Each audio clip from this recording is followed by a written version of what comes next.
Oi,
Azina ko na pat na result kaya no mapat na ito abort ito na ito board ang result kaya no na. So man na gaw mo to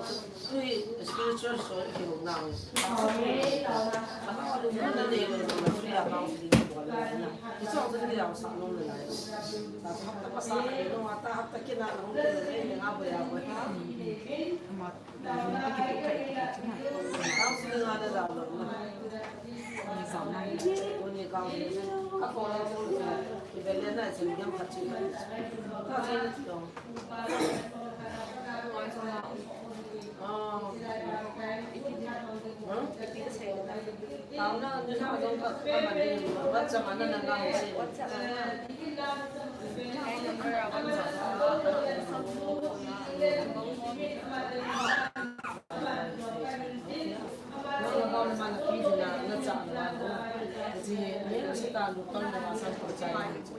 Aku percaya dia dan yang so, kumpulan lah, saya kerja program mana itu. Kalau lungnya jangan kan kalau lung kami ni, tapi semua percaya dia lah. Itu kalau mana di, itu suka mana. Bukan kecil, kecil ni. Masa dah belajar sendiri, masa dia don film, dia don buat macam lain. Sino mana sama. Chishumin.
Simon did. We got let them.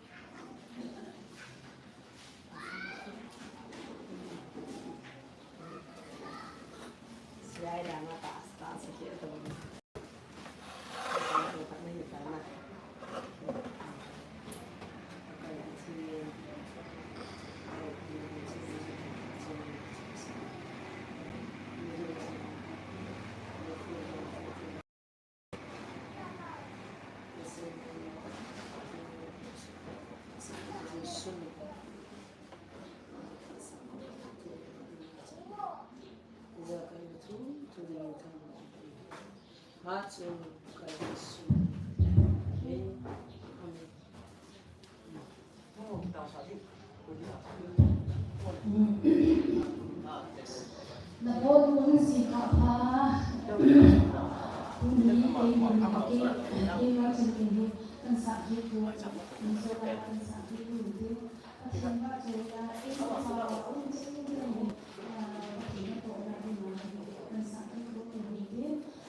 Amakin siya kaya mahal mo.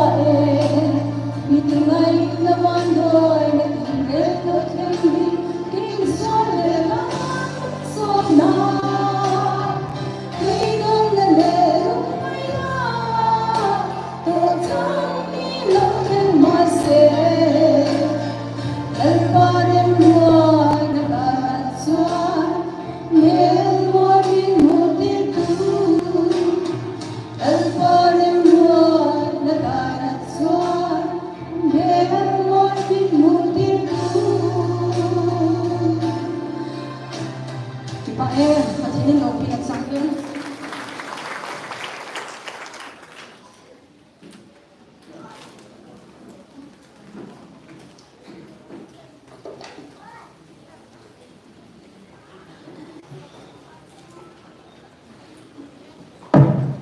Pame kon hang gikin le nu gikim le nu chi singa kuni ba choi ni lai na ngai ha ving twa hi hanu nem ti dem bible chang in simin tin amana hin sim zo zo le pa ku ku le kon hang hang neo amate ni ki zom dingin ani ki gong ki dingin ki he sa ve tu hanu nem ti da ko te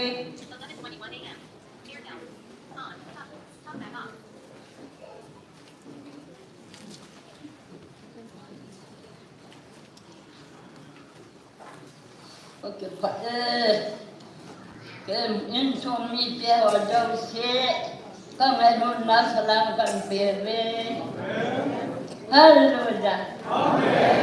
Pakai tangban tan. Punya pakai tangban nanti nggak isimbok. Pasal jawan, bungsuan dasar sampai napat sama. Kaya kamu kan sini, aku pikir Yesus asal beda antar sampai Yesus pulih dalam tu asal jin malam avian pakai tuang luntai tepat nama nanti akhir nadingin tepat tuan amin Sami naman aman napi hwalo situ abon ta aman tun soning kindom api dengan naman amatu milo situ ngatu nena napi ari sampun patil ta asyik naman na solu tu kita tu ahet do ajengom piti tun soning na ari Sangli, naman boleh ngatur neketu kajobin lesi tunga nama ketual antai sama tulen tulpa banwal masama nama to imlada idopi ani atu patien buat jalan kate buat kabat. Haleluya. Pakai tawam ta.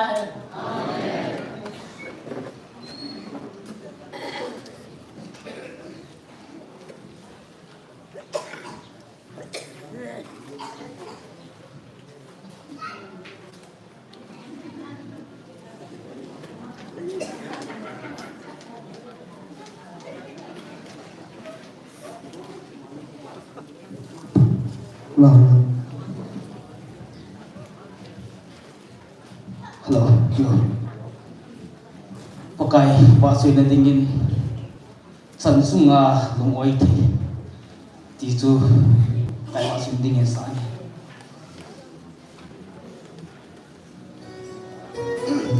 Halo,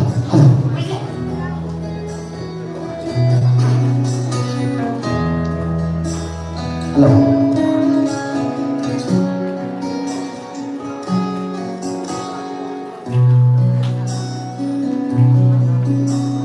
Kami tahap itu.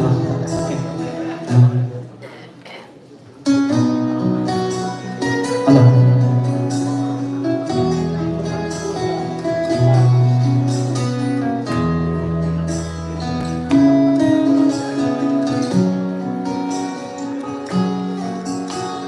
Giêsu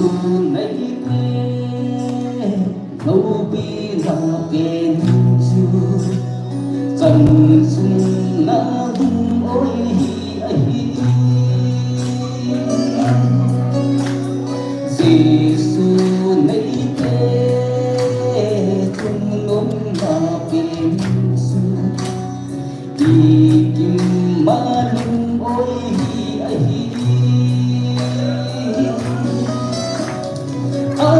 chân sung na lung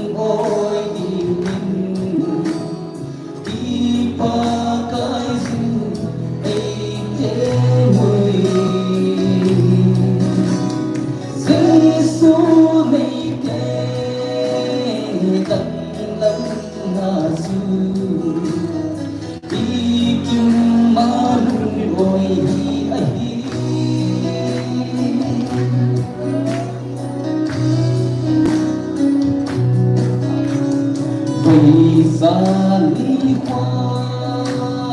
vai sân bằng hạ dùng lễ thu ham ham sinh vì thì cũng mà nuôi sinh lại hồ Giêsu lấy cái hình khổ ấy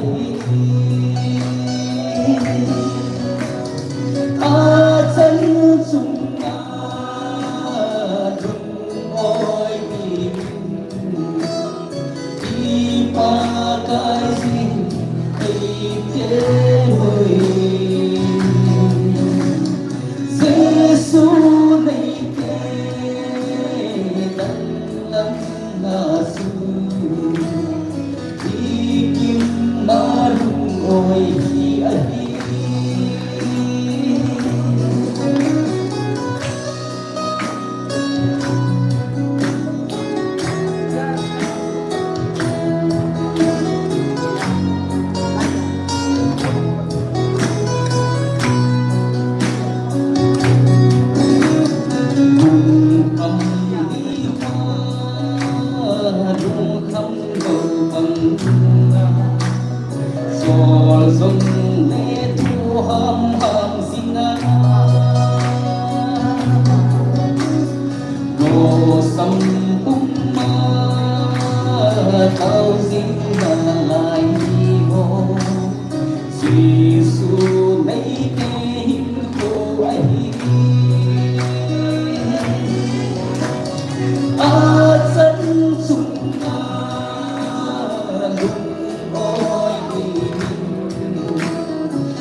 Các ngài lưu sung mi tế hỏi bó sang Hallelujah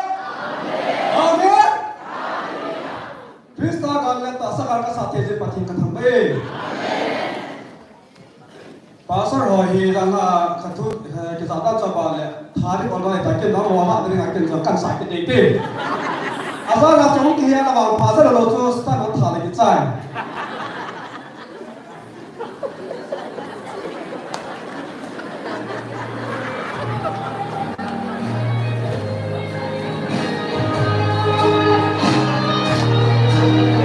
Hello, Pastor.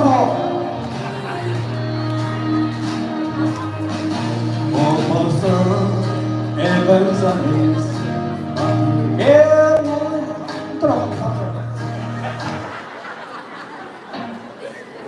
Hãy subscribe cho kênh Ghiền Mì Gõ để không bỏ lỡ những video hấp dẫn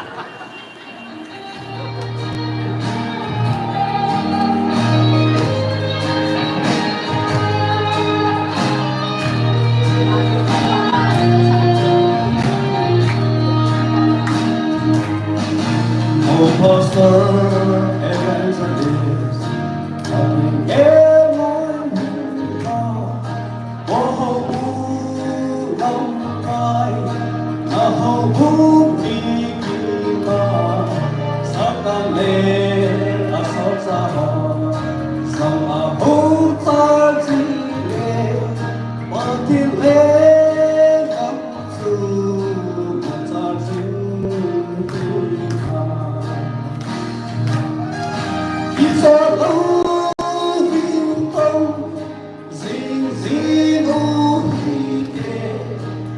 thi lên tâm ta tình ý thì tổ su vô su hân đại khai hành lần một ngày tháng sáng dâng lệ một sự thương lệ lối hồ sông kỳ tròn ngày đầu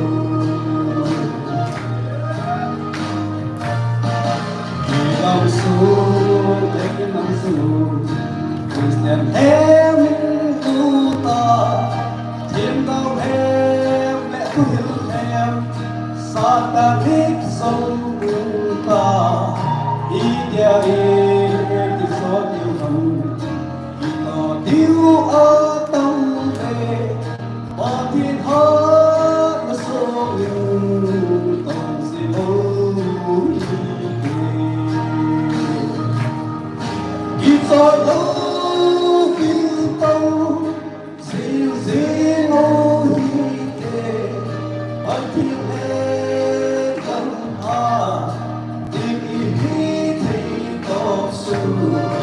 vô su hân đại khai hai lần một ngày tháng sáng dâng lệ lu si phân lệ hà nội hồ sông đi gió lấy đầu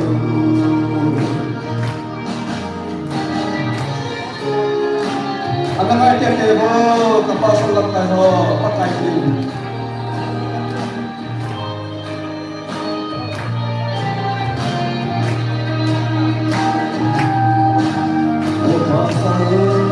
Evangelist, but so te ho, pamato pahin, nang nahin vezing, nabota. Trong ame te singe ati ma sa zu ti na chan na gan It's all over tông zing zing o hi ke ati le dam ha ti hi ti to su vô su hân đại khai hành lần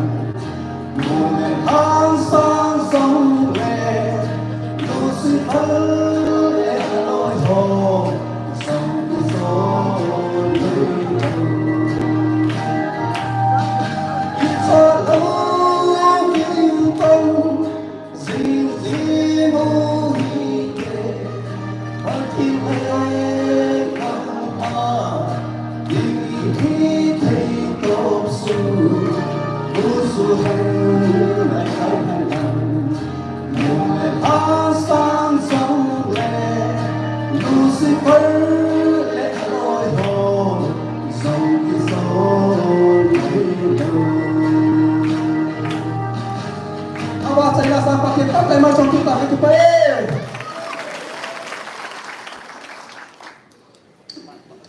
pa kukuble bolang hawne wa konin ba choy lai na ngai thavin bolang hawne dan plus dan chu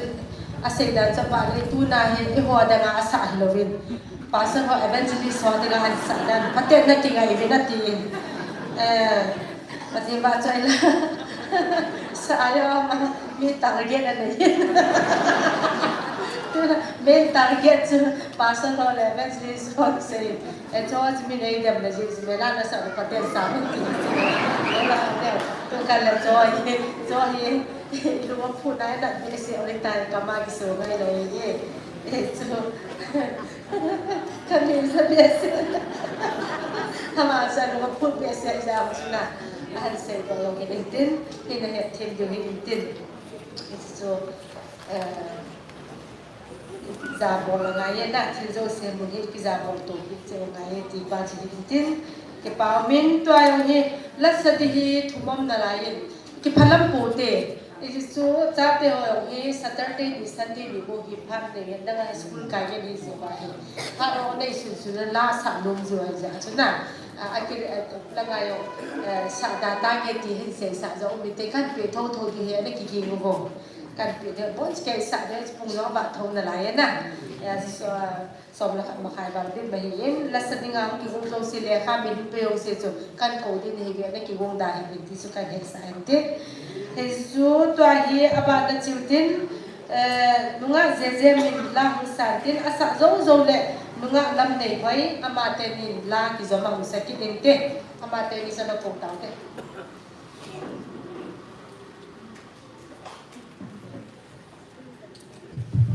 Thiên gọi cho nên đây những các thông tin về để lo cho anh sai.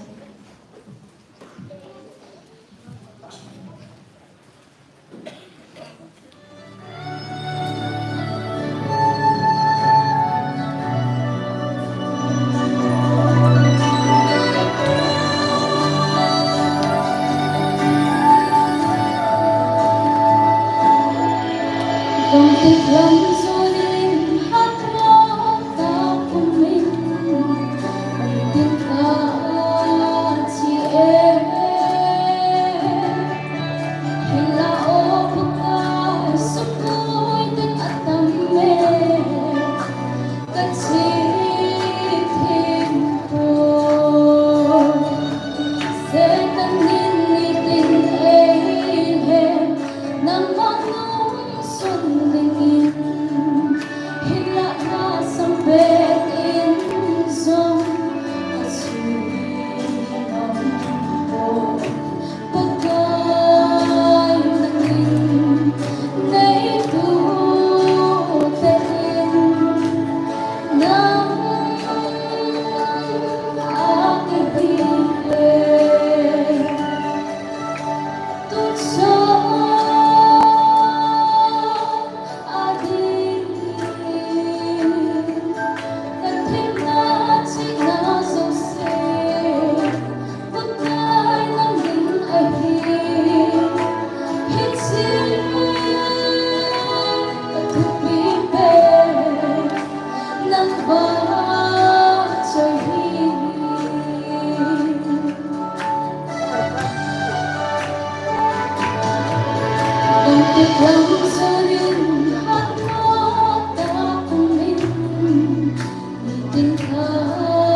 ว่างเสถียรเจ้าลัสโยเสียลัสกินตูได้กีน่าเก็บบ้านคนลาวข้างนั่งหมดเลยเจ้ากีนี่มันปัดนั่นแล้วบ้านไหนที่สุดจะตายละไอ้บางเงี้ยเทรดโลว่าอันนั้นโน้จีจะมาสักอันยังนะคะเราไม่น่าอาจจะที่จะเสียใช่ไหมแต่พอเทรดจะดาวเตะหัวเองลัสโยเสียจังเป็นสละไล่ที่จังไล่กี่บ่อยเราจะละน่ะได้จะเทรดเข้าเด้น้องที่จะเจนจะเป็นลักษณะตัวนี้นะลูกกิมโลดิงกตาสนินกิมพาจงเลยปฏิบัติภาพไปเดียวเลยลูกกิมตาในสารนิโบจงถึงกินนันเดอิสุซาวไลท์อิสุโลซินที่เรียกว่าอิสุโมเซริโมไลท์ที่เรียกอินพูนขัดทุกคนเนี่ยขัดอินเดงกันติอิสกันพูนโจเลยจีนไปเตะอามาเอ็นอาใจเลยเด็กงานละสารได้เดดิ้งอามันลาสะโจละตุนีอาตาวนายไอเทมไอลำไก่ปิวพาสเตอร์จอนินพาอันเกลาติตันเตจิปาจุหินตินอิสมาสังจุนทุกคนจงจะสิงเล่ประธานปาอาโกนินสิงไอสุติงุมกิติระฮีอินเอ้ามิพิหุงหัวโยเซสมาร์ทเทคนิคมุบินาทีเองนี่ดังนั้นหุงนัสสังมีหุงกิสมาร์ทจะมาที่วันหัวน่ะเอาให้เป็นหุงกิวันตินจุบันเล่จุงกำไห้น่ะเนี่ยทีนี้ที่ให้สุดที่พันอันนั้นเทปโอินที่จะสิ่งไอ้บอลเราดูนี่ดังกับบอลจังเลยสิ่งกับบอลโปรตีนที่อยากจะ information ทุกคนกันไปเห็นดินสุกินเล่ GMFDI committee หัวเล่ตาวน่ะ committee ตัวไหนจะอากิเฮกโดตาวน่ะ committee CC จุpresident ปาลัมอากูน่ะทุกคนเห็นสัจจุตู้กิเห็นเตะเลยjoin meeting จบขัดในความดีนอันนั้นสูงเกี่ยวกับที่จุคุณจะรอฮะที่จุเฮ็ดสักทุกคนกันในดินตุนเฮ็ดจีนบางเตอามันลำสันตินอามันอาศัยโจเลยทุนยาทุพีเอลาพิดิวตาวนาไอเทมพาสเซอร์โจวันนี้ผ่านกิโลไปดีนอินดับโอนได้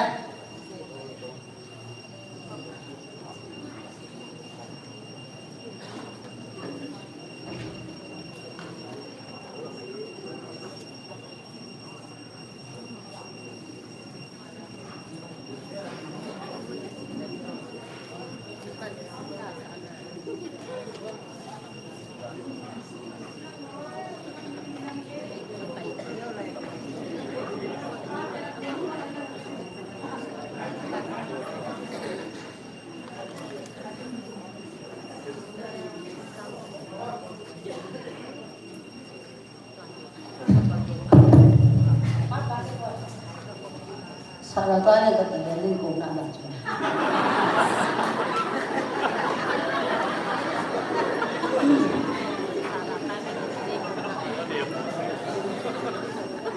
Ni lah saling tang, macam pat lam jadi. Ya pasal lam kadi kau lasan dia ni som yang empat kali.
taopih pe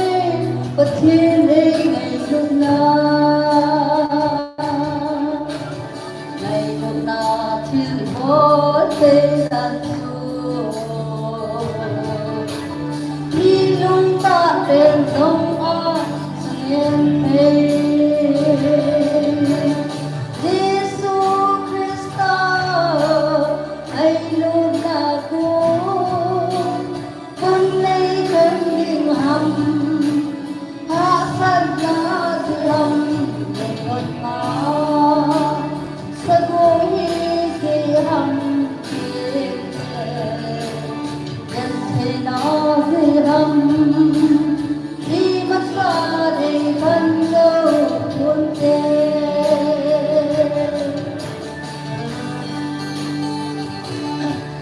mimpi ho tâm phật mà chúng ta cần ngã thương không tê chúng ta sẽ không phải thiên nhiên cũng vợ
Pastor pa pathem ko na chang kumin phat lo dia na ko taw te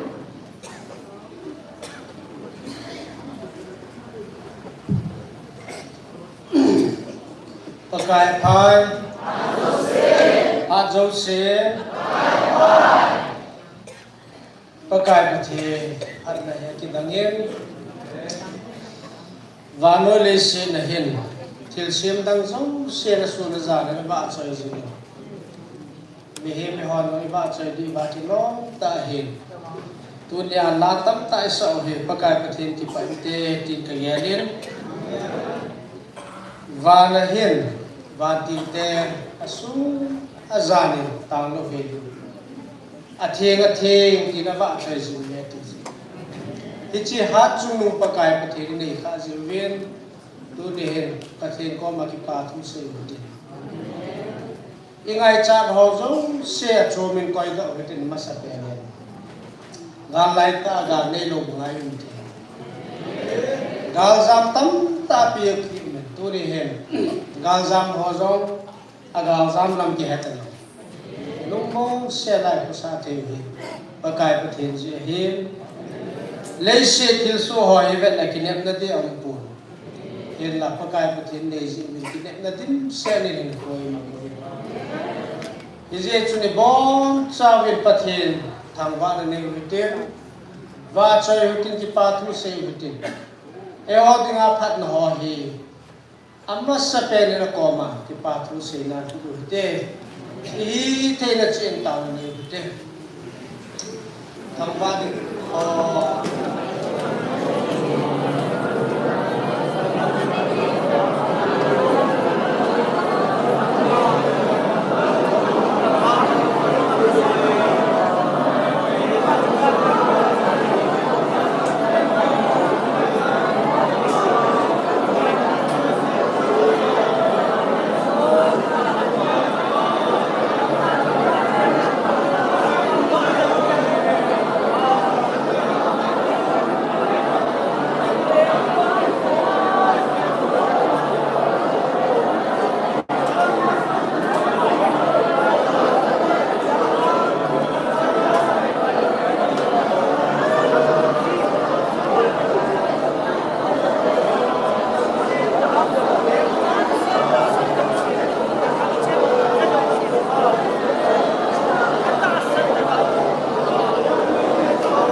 Chung nó trên chung có cái có thể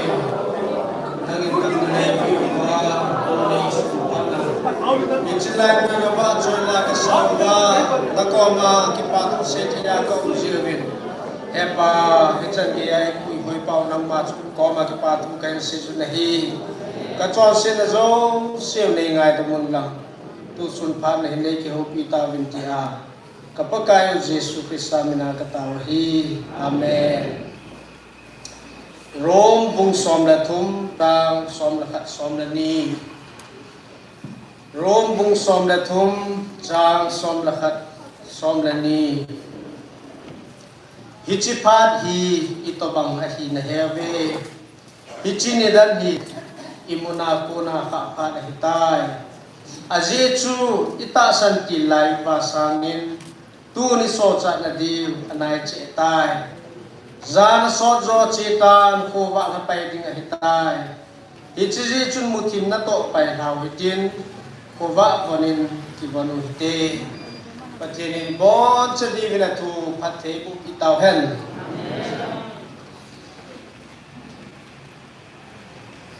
so pite ho và lối lên sự làm mèo chỉ là tâm ta tu nên đi quay mù hồng đi bắt đến sàn về leo đó nhưng lúc ngày tài thì cái chế tài hết thì đi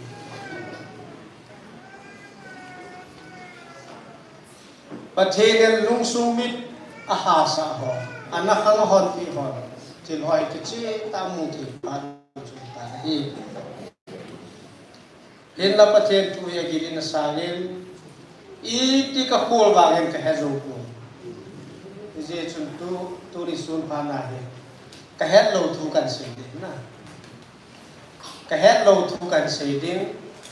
e hon jong ya lu hitin ni nu nga hi pa hi ya lo thai pho phat di ya pho na za la ka in sei du na he mi tam ta en pakai Jesu Krista hi hung ki pon te ti hi au mi nei theology tam ta en pakai Yesu Krista hung kit ning hing ata san ta boy now se na hung pi na chu khat de hung na hita athia tho do joma se ju ho ko ma hung kila chu ani ve na hita to ai ham te hung kit de la thum ve na ding hin chu bible la ki ku ala kon khat chun pakai Yesu Krista hung kit ding sa nga hi vana lengam van hon realizing mon du lai leisina ta san jate hon van gami realizing mon diu leisi di van gami so diu hi bomin e ho van gamai ga chi diu be se na sei ta pu a hoi chi chu hi jong le so pite ho leisina ta san jate ho na chu van gam ta bang hi dek ti jong chu kan no men na kunungai ki ne naw khat jong o me ti hi kata sa aje chu chozo si bible la hi mi chi na isu kholi to khulai ne gam tin ki khol do ai bo na patherin mi lungyal thei zo siama lungyal thei na pi pai bible sim tin le ki chu a sai Jesus Krista e hodin Calvary cross ti in ni tum ni na tu Peter le zona chin amun chu ave thon na hi le alung dunia hin Israel ga ma ko pakai Yesu Krista han hukum khanai mi lang ni la sang som nga vele a visit zo na ai le hichan gi ya kumin ipidinga gi ko aga visit ham itia he hichlai muna alung anam ta lo anong men nang hile nang leki ta bang mai mai na athia atho do ta ja chu hichlai hin na me hin na mel chi ne ta ni na ga pakai Yesu Krista tho do zo wa chu sei ju te ni ipie ga muam alha num na chun akitung na pun phatta cha ki jila ki ko hi ga mu hi Zudate chon na hin itin in sunga hin ki thopi ti di ham so ti di ham khati ane apakai pai en ane ting le ane lai hi ada na pot ku asu pai ho ni na ben te ko kapu pai hu ki te hai ai lo wa hi le kapu pai hi en hi wa he tam ti he chit no a khut thi na pu ni a ben ti iam ti a khut thi na pu de hi tai hi ki thi a ki me to ma ki koi hi ai le ane wa hi tai hu ta lo de iam ta pakai pai na khut thi pu ni phat te cha fe ma ko ya hi posu a chi ham kin ko ta khana chi ham ka wa hi lai ka hung kit ding hi ti na hi ti na hi chi chon na chon ho na nei hi cha pakai Jesu Krista hi tum na pu phat te cha ki ji la ki ko hi ti vet sam ti Jesu sign khat e ti tun ka thong dok ta khat ve ten ka hung kit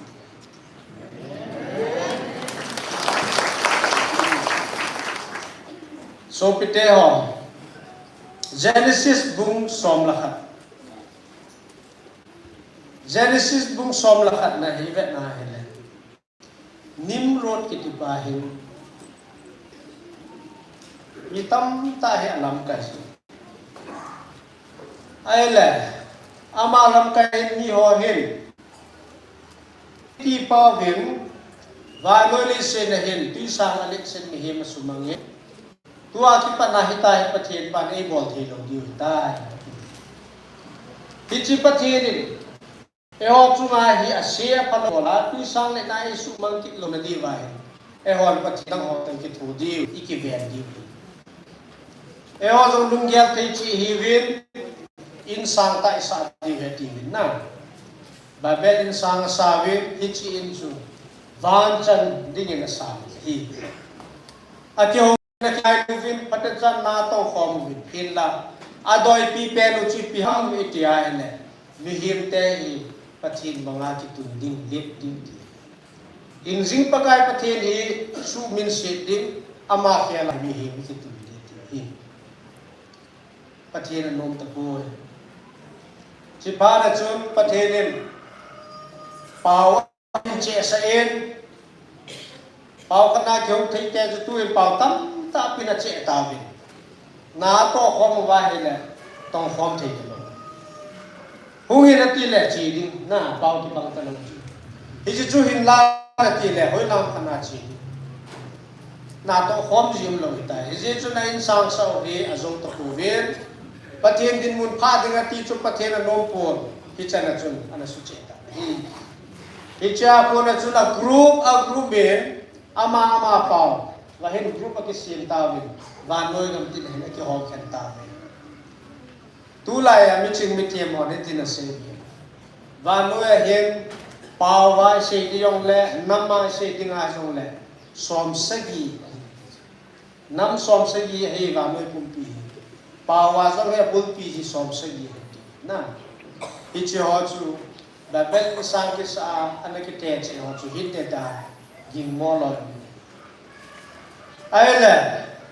hết chị à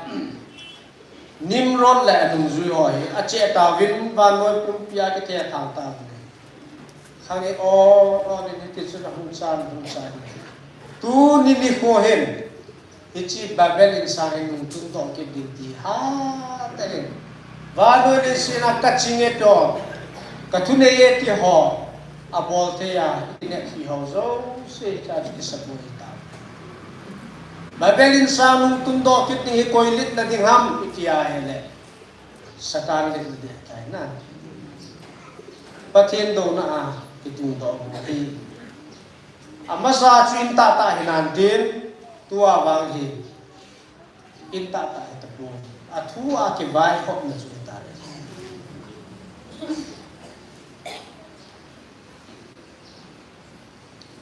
sai tam ta pi mu ve tu ni hin và nói cùng pi cái vai học na khana cái vai học thế là tiếng sai tâm ta bị imu vi này amo zo ma chan he je mo vin ani ne ti na ma chan i het lo ka wa hi ahin po to ta lo wa nga sunga he chai tam ti ki hello Galien Nina, Kichai Chayachun, United Nations, and I keep put the in.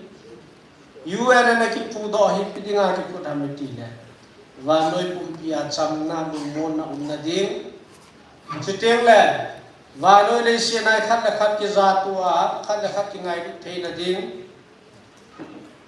Development progress Unading. Matsal Nading. Ahoy Lexing in the hill. Apan Najun Gam Som Alekha Ahin Tu Ahin Gam Zakat Asom Polatimentai na UN Noya UN Noya Hin organization Nasache to me and I put the hin Akat Najun IMF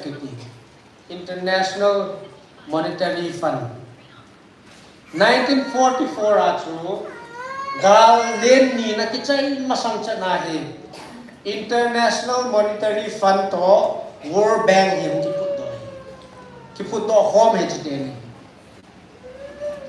sumle pa ya ding thing na ding van loi pumpi sumle pa ti ke vai hok jam ti bui pi ding na athum na organization UN noya hatta na ki put do chu World Health Organization WHO World Health Organization in 1948 na naging amahin vanoi le sina damthei na lam pagimo vanoi pum pi pekol tula jahin anato thil bol hi miching mitim hon verb na hi le ahaw ho elite ho vanoi vai ho mi tham khan ho amo pat som na di bo hita mi gen the ho thilong na ho sa Megan Theo here monsoon le pa sim na ne agam la pi de agam ba resources sum ho chu la pi ding ji je na e ho ding koi ma chan na kya ko so pute ho aw tham khat se am ho bo khan tu na ki gya hi cha pan na sata hin la ko ha mi ti IMF World Bank World Health Organization hi ja chu cho to me unholy trinity Unholy Trinity. Apa atsal hadaw into Holy Trinity. Na.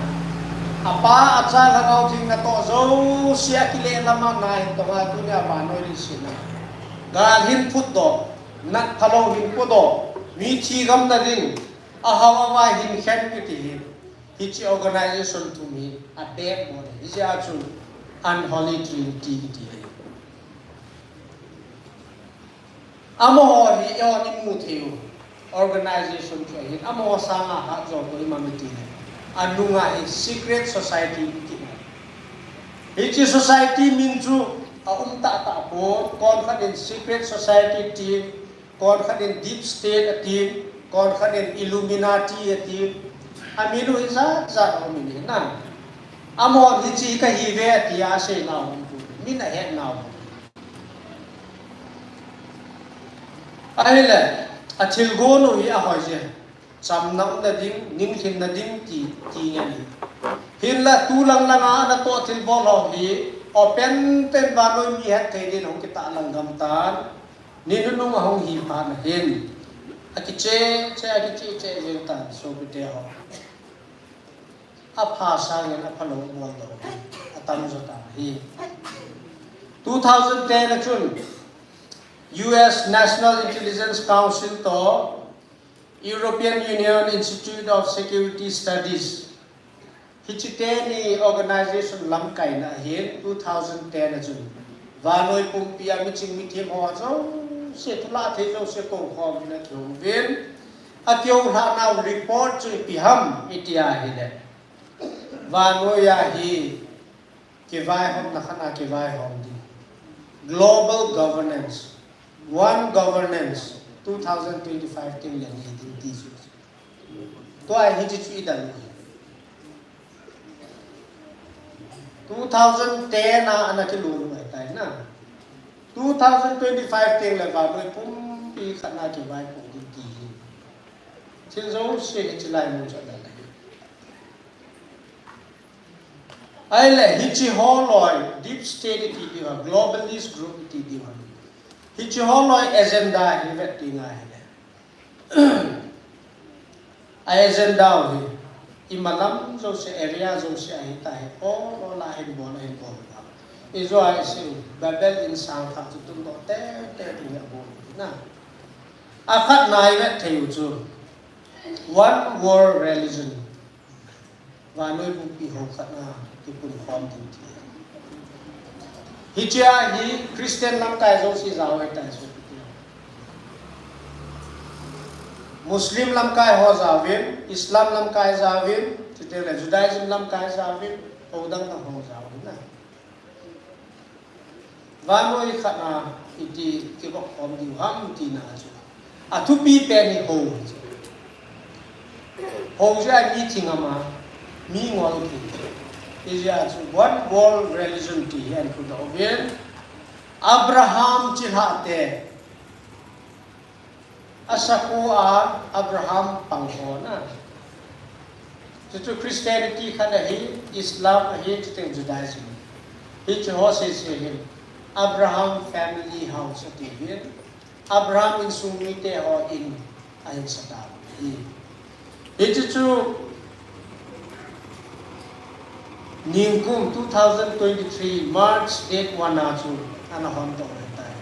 It's Abrahamic family house. One war religion headquarters to Hichilai Munchu.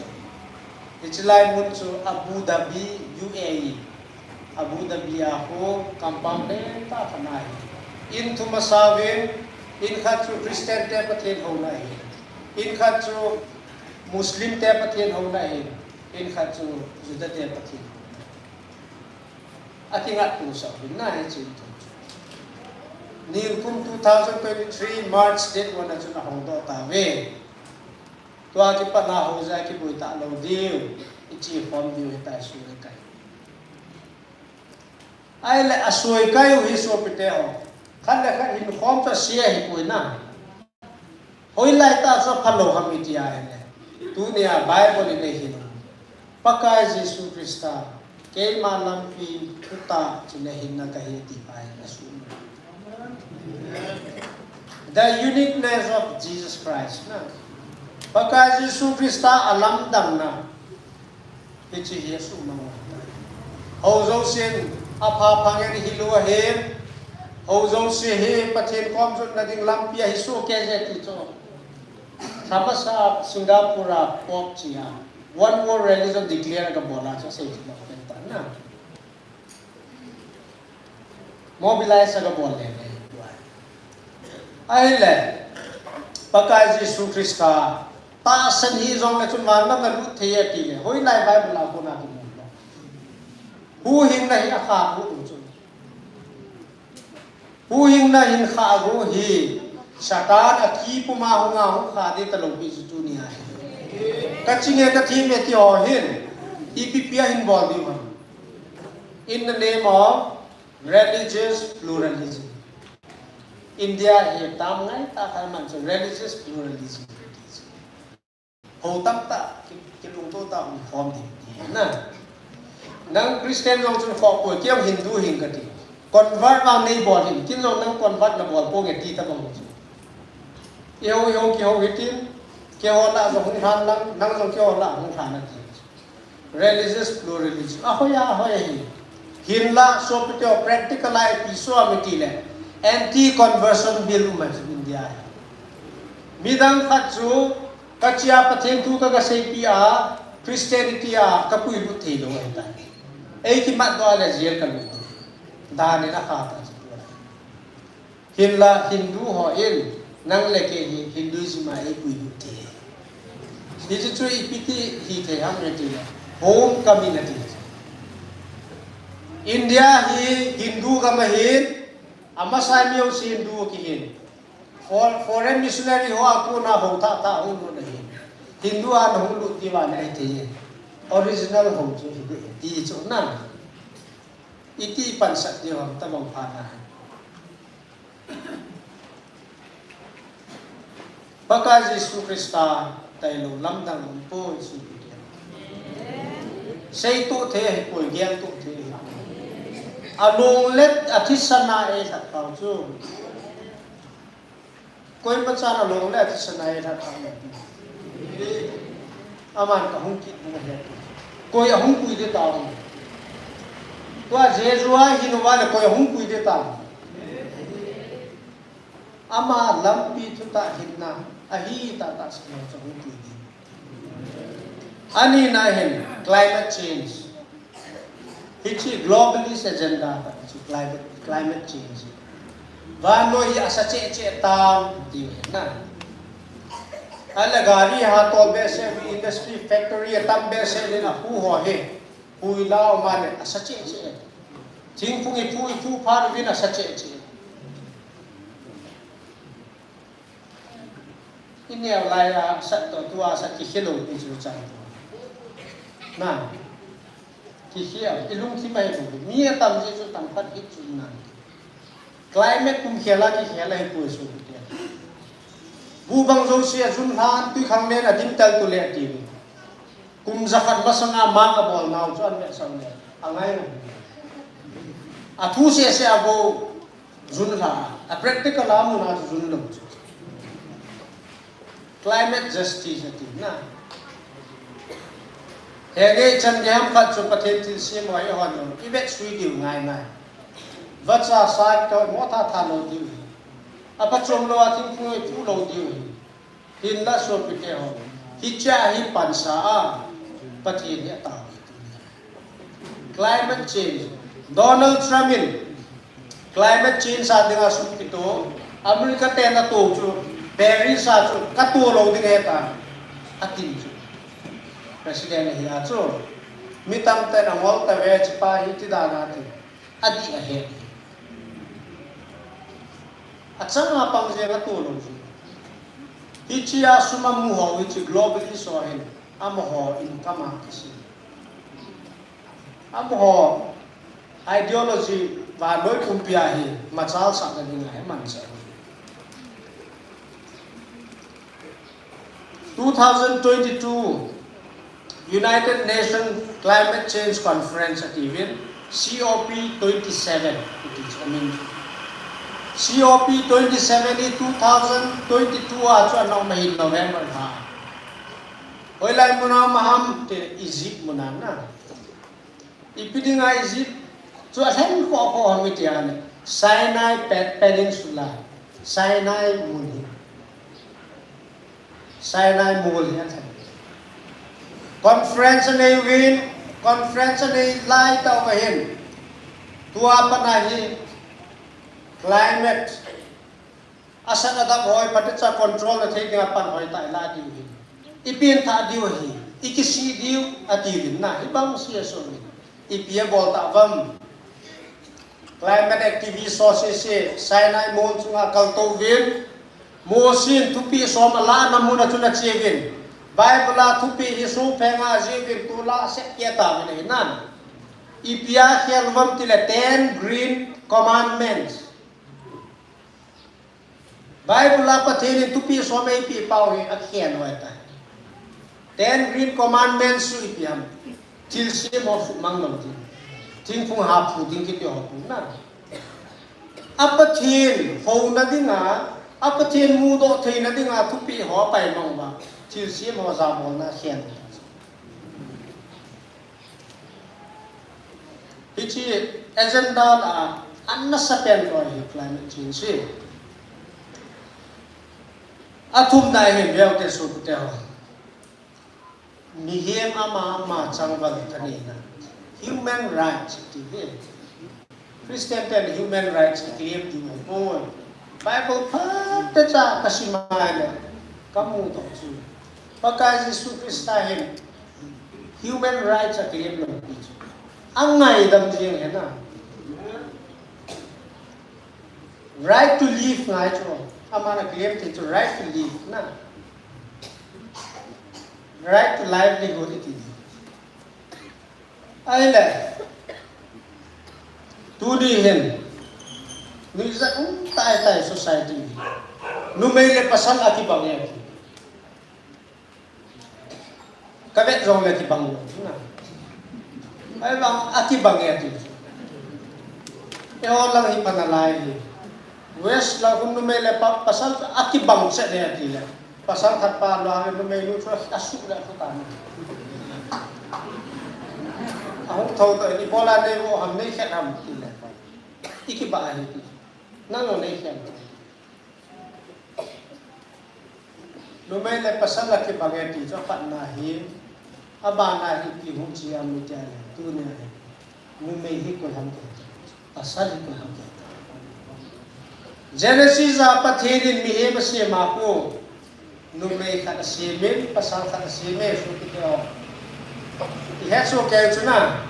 Genesis account pathirin pasal khat simin ama Adam hi hai mil pote anagwa ko ni nu me khat simin ama chu Eve hi Adam le Eve nu me khat pasal khat half man half woman same khat koi pathirin pathirin a limle mela se mi su se ko hi ko ham tu nya hi ko di na ichi globalist agenda hai ko be half man half woman chu pathin li ma pu the pathirin a limle mel ko sim chu full man full woman nu me ko ham ti ala definable thi pasali ta bahap te definable school la kun America kun school la creationism pathirin mihema sim tu sim lamang ven ala to ven tua hi pi ko ram ti le evolutionism ma ko jibana chu gay ho na lgbtq syllabus a hen tu ta e ya chu chapang ho ye kum nga ho anu le pan kachanu kachapati te ama to boy nang nu me na hi pasal na hi ti ama nu me ka he ti labo a gender chu nu ya ki si ama pasal ka he ti ale pasal la ki na api na pat nu me pasal ti lo ta he chu human rights le nu za nu ta kharo me kas thias ki nu he kas thias ki nu he kot kya sa bole Kut kiasa bolen anu le apa hi kiasa bolen. Ko na hinan ko tawin amaso langkhan anu le pan ko tawin na. Ipiham na charge. Nanu le na pa kias na bol dan na ji chu ipiham nang in seji. Kanu le kapan kapin masanga chun napin ngo mai napin ngo lam tin ei na dong han pui.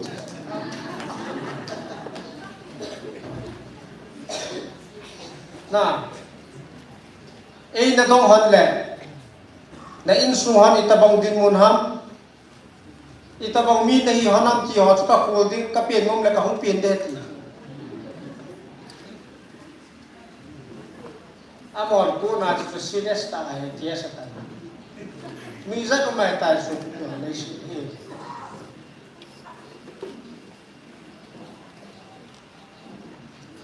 ai le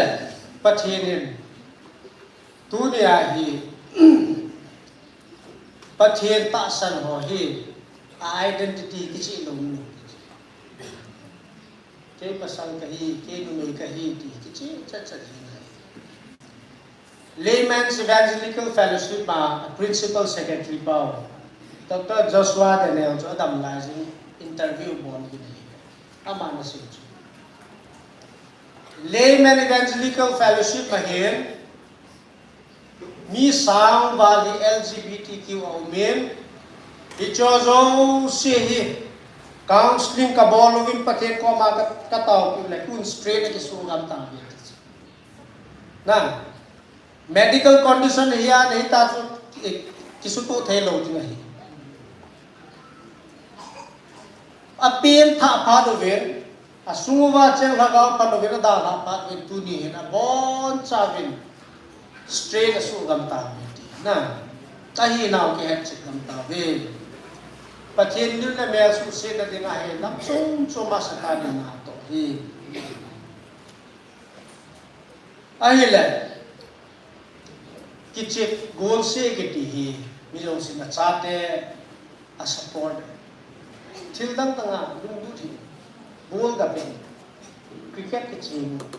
tu lại thì chỉ cái check muốn xây cái gì hey mình ama agenda push ball này thì lại cái lúc tập bóng chơi tập bùa tu chung Olympic à chung pasal khát đến surfer này tuy chung tập bóng surfer khát cái Jesus Christ ta senen abot chung con Jesus li pahinzi na hongin na hina Jesus li mina la do lo ne na rao thelu de akin yen EPS ma midang azong lim chum chum ma khulem tin lim dang i thelo na Jesus lim thelo de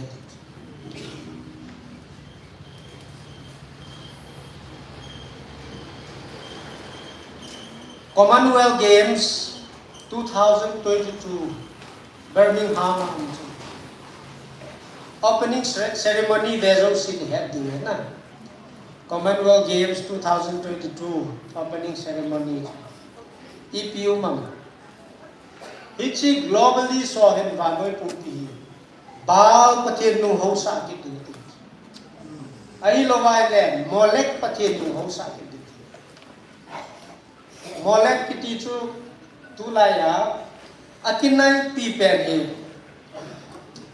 akinai pi pen he beformat ti sa beformat ki ti family la Satanic Church of symbol ka nei ve a symbol ko anulang he kyal sa ti ki he amai chu mi hem atolang hi sakol tamo na hichu ko beformat ki hichi to kun masang laya Bible la ibu molek pathi hichi akinai ta molek pathi hi akun hi mei ati uvin ama he hu mi ho ko mai tu kum na hau no mu na dam no mu ba he na cha te hin ka mi na ti hichi pathi lim chu akun hi sai a cha te chu nga ko le pe nga a pathi ni ki pa hi cha tu nya beformat no hi a ho te ki san hi ma ho na human sacrifice ki ti ya tha ya ho tu ko ke de ta alle bal hi iti het di mameti le bal li mi tu nya hi bong li ma hi ichen naw gam ni te lam pia bong ho lo ho chu na ichi rong ko iti da na chi bong ho ham iti mai ke eva sung na nga hu bong ku tu pi ta ta san sa satan ki chi mai chu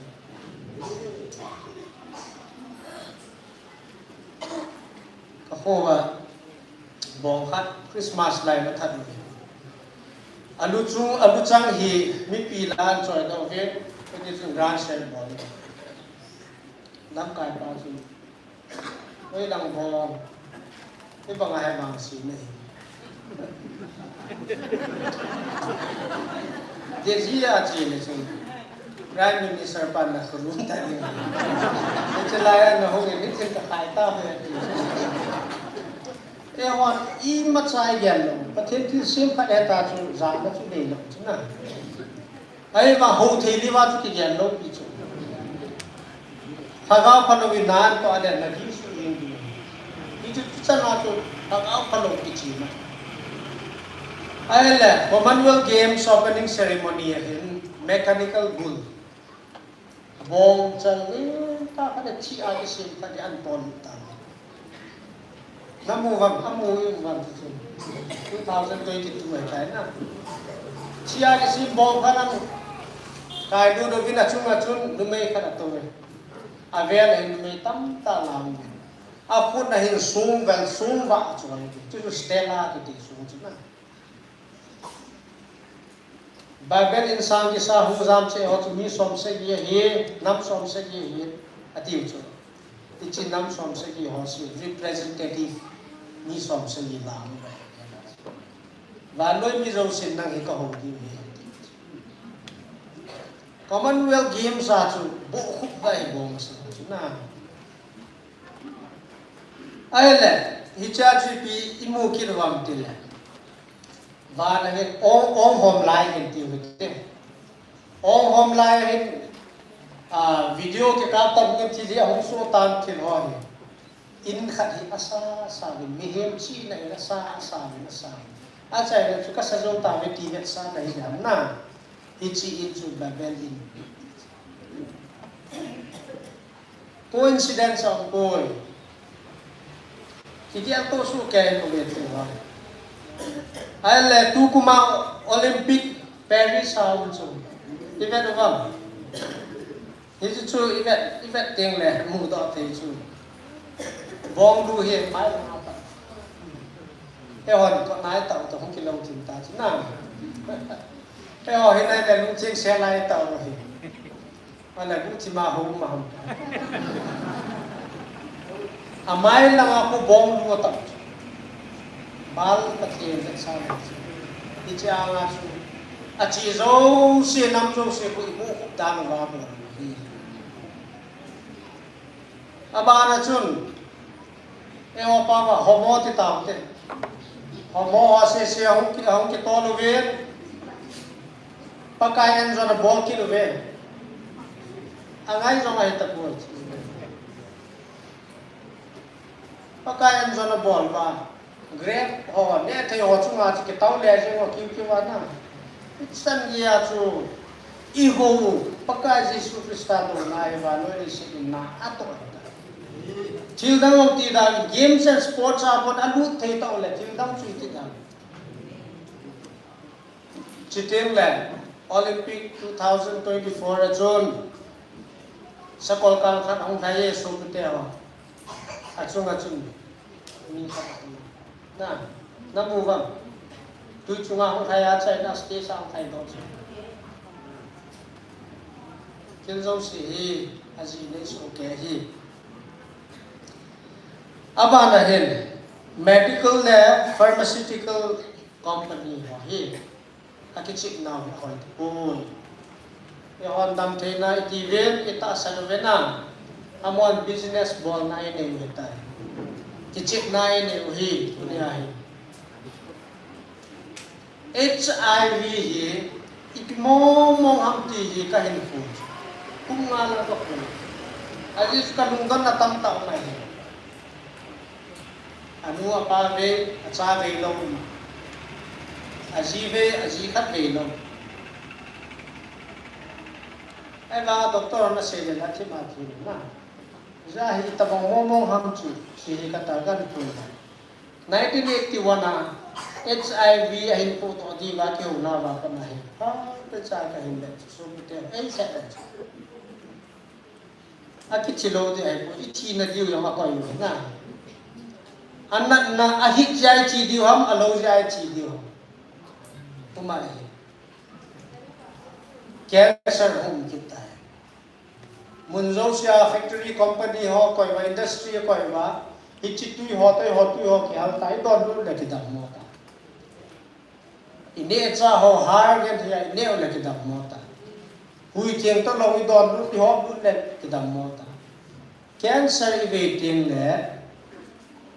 Asian now các bạn là cần luôn đó cái im mất chạy hello bên cần luôn đó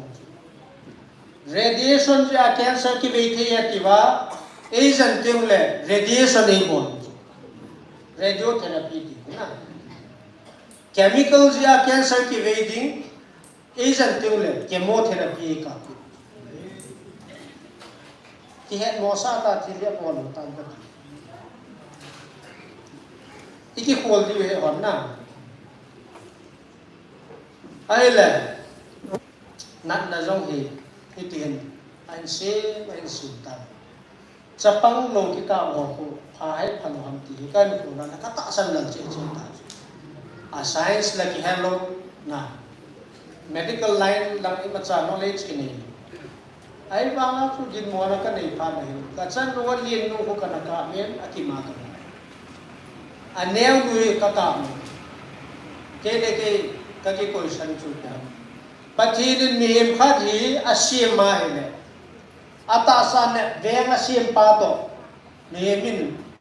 lowa ve de ko pa hoi cha ha man ta ve aneu nu ko pathin nu se na ko hu long la boi ta a uru lo ka nu khuti ve ni ai le hi chi cha hi ka ti lo ina Chính ta đi cái bên này là cả mua tạ sân là lên tại thành phố gì. Covid là không kita. Covid không ding hi. Bill Gates nhau na sih. Kanye West ti pa la sa pa ko na la na sih 2013 na sih. COVID-19 dia na sih ta sih. Allah ko. 2020 ya hum me ti tao te 19 December hin na. Ala COVID-19 athu hong ki sei hi na hi le. Sim thua hi ti noi. A sim thua tai ba no pum pi hi control. Abana vaccination ki du chiong chu inopida ki banga ki ka kakap ni kung makai so ko kasang so sen na tu ki ana ta ka chinda ne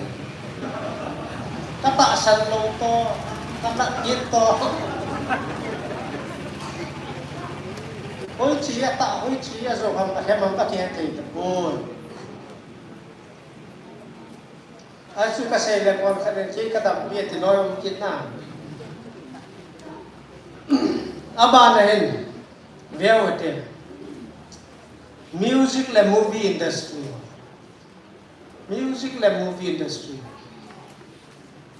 amo kun ipi ho ham itiana Israel se deformate ho la sa ho tu lai la sa min thang ko lo bin ta san lo le koi ham na he ro zo si am si lu bin la ko lo mi kan ha ga satan ko ma ka su to tai ti lo ni o ya ka ma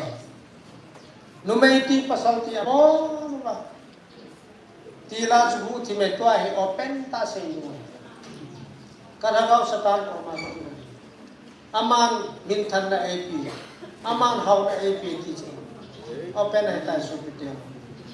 Jadi le simbol tam-tam ang vetau mit lang kat na all seeing eye itu satan ini Amerika te dollar ayo kumai ting le pyramid lim triangle lim pyramid lim ko ichiyong kamos ibu ale hichi triangle lim ko mo simbol ahin sibana chun ako do jitam ta hita on nam chana apa dia tahu ni? Google ku have it na. Google ku itu mah 6 to hit on. Problem na. Hoi iho ada dia orang terpun. Ahila iham tia lasa na min than mon le. Movie actor actress or min than no mai na to na mun na mi khat sacrifice no ba chi deformate comment Kanye West kun kanu sacrifice no ba Dr. Dre na sa pa sacrifice no ba apo nan ko na akira ni so te ha na si Allah ho ngai tin de Allah ho athut sang ko ngai Christianity minship na tingin sila pagka Jesus Christ so minship na yan media kiti yung he itam dunia aman sa he media information media na communication media kiti aman sa weta fake media tamang CNN ko fake na ai le tua hi thuta na mu no ma le Fox News ki ho na bet mai ta aji chu amon agenda khada chi pi ho hin agenda to ki to cho hi lo ko ko le ase ya ti ki chan chu open mai ta aji chu aki sel ro ji tu nong so to ta cancel culture ti Christian to ki ma jo si chu na se Neymar kun chilai hen ben khana ke bolin pakai Yesu mena si ai interview ko lo bol sai ba hen TV a so ti chilai so mang na Yesu so mo na pi la hi aba na banking system be hote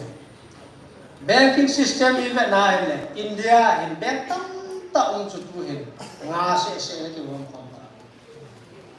nga ba na hi za na ki bang pam na kon kan na chai le a sei le a chai na ting le mur bang mu ya hi khat na bu hum di le tin cashless society digital currency sum hi asuma pu ta lo de number a bo ne di ajutia le ba noi pumpi hi digital currency mandinga le rupees dollar ta ki khen na ta lo di a number a chu ni kom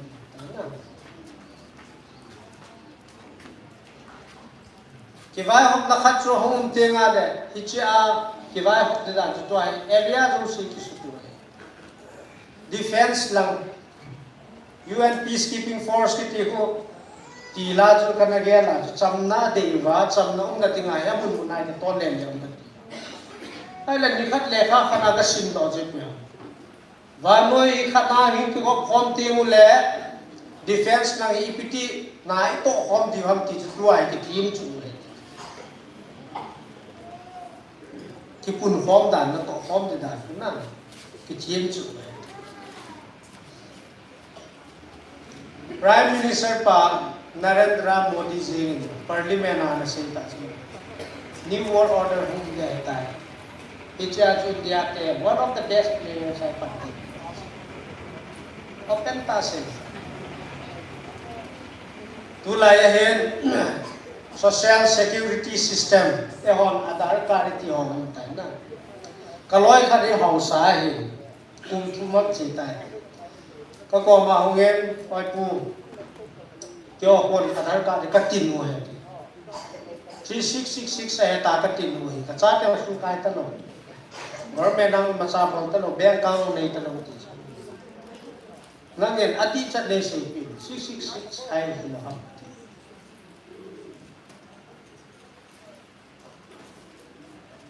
Aadhaar card 666 hi lo pi chong na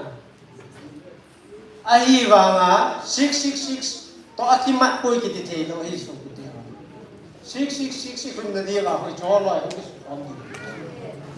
Aadhaar card to the account link ki boarding pan card link ding service card hung link ding voter card hung ki link ding na information jo si hoi lan kana ki tu ke cha hung si jo teng la sin a chu pe ka izo do chu na ale genetic engineering lang hai kan say south men they have to genetic engineering lang hai ihi na so pete ho wa noi kichik na nei hi noa khanga chun van til kilo ho chu patherin wa na ko ni na no la ye le se na mi hem chanu te to ki che go ve ti hai ipiding apa therin wa noi chu su ma pidinga tu ya na su mang ha ti ya le mi hem te pathir lim le mel ku ho chu patin lim le mel image of God chu asu se lo e che vati lo chu che vantil gilo ho chu na su se lo hi mi him chanu te to hagaw phalo ho chu vati phalo ho cha ki chen te mo le ama ho a ko na cha chi chu hybrid ta chu tu lai hon don kho mum lo wi tu chu na hybrid e ta patin sim pa lo Isi asul patin lim le mel pu hi ni get mo na ma dang se chu hi ni na ki dom ala tu ni ai chi chu e o ko ma zo ne na cha ho zo hybrid ni no hybrid science chu cloning ki ti khat ma ho ki tai na ke dim ta bong bong ta ni ki sim te noa khang lai ta bong chu ni hi ki ko tai science and technology ve level Science and technology lang ikidele NASA hi ha pen it NASA te symbol ko ve le wa ni piha ma symbol ko NASA ki na chuna ko sana ti kai ko gul le chu mi tham da ki ko kun se ai chu ai le science a ki se tha a ti chi ki ti ho zo ko so ta Amazon हम कोई मान के हता ना space station और में क्या होता Amazon हम के हता तू इन आर्टिफिशियल इंटेलिजेंस की खेल mi hem lim tabang robot a sem vet mi hem sang a smart join su da uta e ho het thading pe na chu tu lai khanga gadget in ho hi cell phone he command pen popular pen cell phone ne ho so hi hichi globally so in aman sa ba amo ideology amo agenda e ho e hit e boost bol man is it true example khat se ngate Apple phone hi na iPhone hi yo sin dei ven iPhone logo ko pi hamiti ai le idan hona adam le ivin ana ne mo theli na tu ne ai nang le ke ini sang John than hoi tam tai kham na the tam tai hesu ke ai le ninunung ahitai ti so pite ho igel di wa ka tu na jo si mo su hai ko noi lan pa ni zut na wa hi pha ko noi tai Israel ye pathem dinga pung end time ko Israel li vet dinga ninunung ahitai ti ki chi le ji ni hi third temple sa da dinga hin to gon jong si ki chai tai Temple Institute kiti khana ber hichlaya chu ho in sunga manding level ko ho theng ho kon sa ka sun cha ta thiem pu ho levi ho van ye ke ka kon sa un ta levi on jong kin na bol di dan ho training upon in the chai ta ai le red heifer kiti hichi third temple ya sa kun te mo su thing ngai atong di jong si yang su theng ding amun jong su theng de ji chu lai mun ko Christian on wa chun lut Muslim on wa chun lut Muslim te dinga ho in ma hi chu lai su theng ngai hi ja chu bong la sana su theng de hi Bible la ki si du ya red heifer hall of in va noi pumpia hall in ele America kun mi khadin ninununga manding atin red heifer anaba abuje ama to tunga kisutu icha ko re chun nga en uvin a hol ha dan dan chu ama het na dinga abilham khali clip akibol na George kisindo amula he pang ne kha bam ne kha zawon na kisindo achi khila zot piam ba chu kha chi lo na kisindo na ngol na be hi ngai na the sa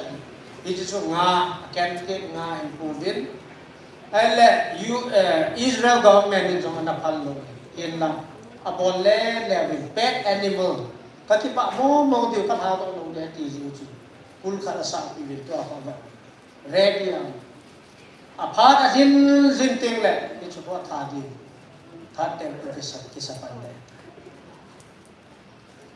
tu lai jin ga lo ne he so pi te God so also say ti tu lo hin te a chai na in Bible ga ve te Revelation bungu chang khat chang ni chang khat apa chang li chan sin ka te a hil chit to in thong ka te su te mohor ho kei man keo ngoi lo chun mohor sagi ho la khat a hak la a hon do kamun chule gan hin li la khat in ogin sang ta sama hungin ati ka zai hiji chun ve tim in sakol kal khat kamun achunga to pan go phang khat a chojin ama chulan lu khat a pevin gal zowa zo so pe di kun do tai Zon in gawa mu hi kon khat ati hongin asunga chun lal to naw min lal to na chun pakai hing jing pathian ato veti aven hin upasom ni le li ato ven pakai pathian to na ko ma chun je lal to na hi ong e ti chu ti chi ong lai chu pakai Jesu Christa to ni na hi che hin pakai Jesu Christa ke moi ki that sa thali li bang ko hong ki la en Patheni na ko na hin mohor sagi a chojin hichi mohor sagi ko ham na thei di pakai Yesus Kristus ông kita tu aman lah aje cho mai ni asam la thei ding kilo pen ta chu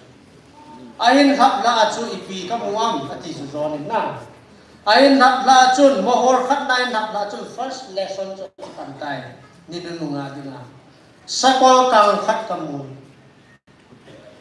medical profession ai bo ve tu ni a hon kang ti hon na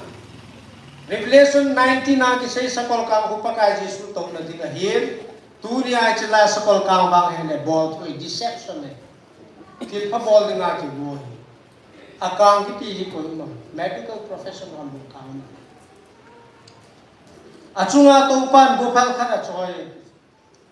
go phal ki ti chu bo ero go phal le hichi original pa chun toxin na toxin English a toxin ki ti ki ba poison a choye ti chu a phal mu a chun poison a ti ku choye ama ya hong ko do tai ama chu lan lu ku khana pi lan lu ku khar ko pi me corona hi lan lu ku ki ti na corona hi lan lu ku ti na chu aji chu a virus a lim ku lu ku to ki lan lu ku to ki Asia chu von kang ki von chu to medical profession at in lao ki pa bol ding sa ang ta kung vai wa nga pakai Jesu hilo pi chu kang ta ta hilo pi chu na million thai chu a ko na ko pa na cho me pui zo na cho ni aba na hi pi ipi ki muam ti lalu ku kana pi corona pi chu na ama chu gal zo ma zo su pe din ko ndo tai ti hichi ke ka interpretation ni adi po hi lai ti mu vai le apache tu ni chan ge ya hichi lai interpretation ka sim na ake to pen chi so mi te mohor khat na hi ni di tam na hichi prophecy expert on sin hichi agin mo ta ani na mohor i deu te Mor ni na na ma hon do pha den gan hing ni nan hung in ati ka za hi chun sapal chom asan khat hong do in achunga to pan le se chung cham na la manga nem khat le khat ki tha to na thu nei na ki pen cham jam len ta khat jong a pi ve le se chunga cham na zo se la mang ding in sapal san chunga hin ni ka prophecy expert on tua hi ani na hi lu ta ke gal le tu na cham na la ma ke je chun ni nu nu ai mong tai ti chu ke se no he ka se ka la da no hi am ta adi lo ma chi sa na pa zo hoi zo he du lo na pa na ke je a chu ka he lo ka se ke he da ai so pi te ho kita santi wa sale isu cha di wa nai tai ti asoi lo hi za na so so chi ta ko ba ka tai tai tu ni hin na in sung mi so cha ding ana de o ma le ta pi lo lo na loi na go la so cha ding ana de o ma le amin pan lang ta pi lo lo ji iti phan le iti pi ong phun ning ki se ti poi và nuôi bùn pi cái chính ngày tại tu này họ mấy lấy gali thì vài cái sát cái anh nín không kêu họ đầy bùn và nuôi bùn pi cái chính nào cho anh nín khác đi họ ít tiền không lên là lại số cái tiền họ nín nó nung ngày tại này gì chứ phát hiện bên số kèo hết tiền cái ngày lúc họ dâu siêu tao nó có gì mà hết tiền phát hiện là tiền pan ha tại nào tại thì xây hành lang tu hiền cái bốn cha bên pathin ko ma ke ha lo te azo na ting la la lo mai lo di in pathin na ki pe ha tu na ni sia pathin ba choi lai sa ma pathin tu ingai ba ki ham bo mo hi lo di ei hu hing ku le ilem pau Jesu Kristai ama ko ma ki pe ha ti ke sa na ti ingai lu rau zo si min pau hi te tu nia hum lo ko ham cho zo si min pau thì bố gia đình có tiền có mà tao nó lên được tiền à chạy lên chú có thằng nem nào thằng nem không phải là Ôi rất phù thì nó dạy với người thì nào mà phù. Pastor bảo nếu mà George.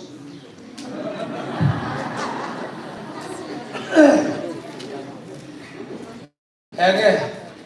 thì có sao cái đi thì là chịu cả thì có mà tao này tao thế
entertainment industry hilan,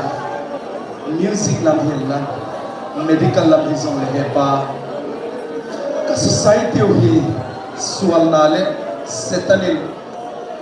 ang bridge dan le ujiang zum hilawa religion lam azong ujiang le technology lam azong pa kung taksantate natate bangtane khara setanil pa banza angza tuni hunin hepa kaon na ta piteng omdinga nangin na tate nahing lumsiat dante itu pikasai lo pikasai nagmanuan tu na hento pa tuni setanin pa kanam sumo hilawa hovel tanapa tintan piang boldo tayo United Nations helan organization helan human rights helan dang iso tunuhun nang de ibang hinolawa mihintela ibang le tunuhun akamel mapo setan de ibang apotson hita jame pa tunuhun atay na taasan tate atay nga mo piging kanyan ipa tunuhun nang lawin ko te sunge pa tunuhun khovel pinate asangta a khovel lo pinate asangta a khovel pinate asangta pa tunuhun kumain pa kami hinawa bang matan katung zong sidim hipa tunuhun nang hikahingai chawe athay nang ma nang be ite sunge pa tunuhun natate nahin manghil ngai sia hitan chianga nahin mapui na tezal som ko ano tu kain tu ipa nangin ngum bisingin nan natate nang maapada pot manglawa katasan nawi hoi daw kang tu te pina dingun nang man katasan nato hing su de ting kahingen hi khovel pil na te asanta pa kahelo kalin so setan silpol te na lut kha te kahi manu nang man bing ni kangen pa katasan naw zong kien chang lai ding hi ai la he pa tu ni nang hi ta san sa la ing zui ke atok ta na zui te ding nang man hat na te pe ding ka hi ni pa nang be kai te siu tu ni nang man ka luk tang zo so le he chen chen na gu no pu kai tu ni pa tu ni hunin pastor pa tum to ni tam pi ke be jang zo na min chen thum na ku no pu kai tu ni lo pi na pa tu la te tan ta chi hi te na si san man ta bang le kamang pa Jesu Christ min chen thum ko ka ni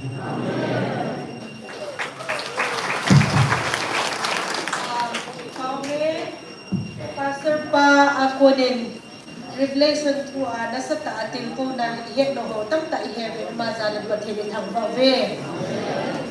tua ni ki khen do tu ta tu ne la saman lo mi dio min pa akai le lu ni pi hing ni pi hoi nang ni chu jing le amasalanga pang dinga hong ki boran dinga pakai bina tim na kan ni hitte ni chu hitte tu ni ki ha do the ni bin pasal ngamlu nin tao na humangin din tu kin halo na tu hitate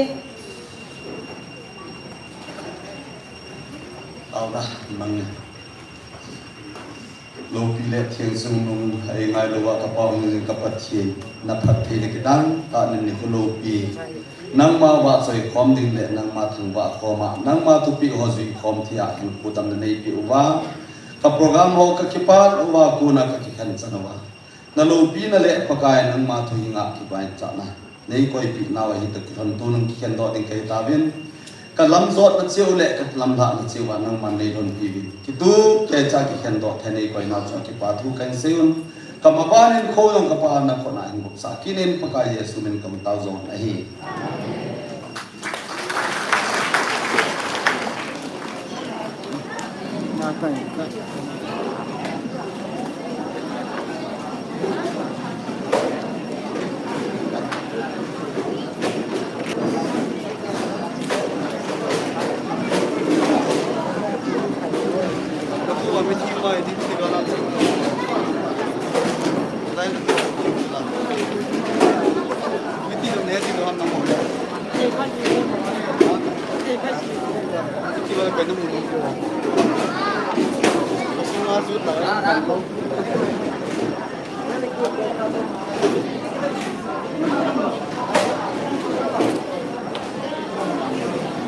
iPhone ya bày tỏ số nào nó sẵn sẵn đeo cần bày tỏ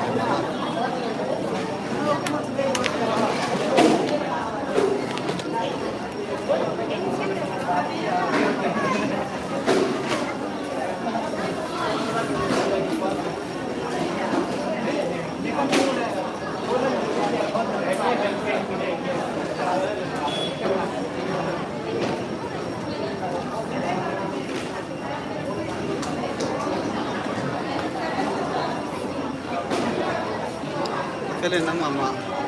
đi bò đi bò nó sakit betul sering kamu malam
cái nút xem là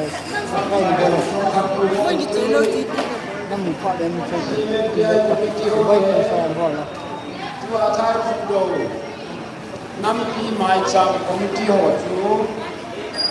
chon char ga to ko mu te la to hi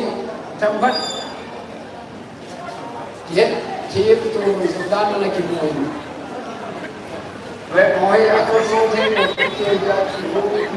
chon sa ai se na tôi này cao sinh năng cái béo thế sai tao lỗ nằm nó là họ không dùng tao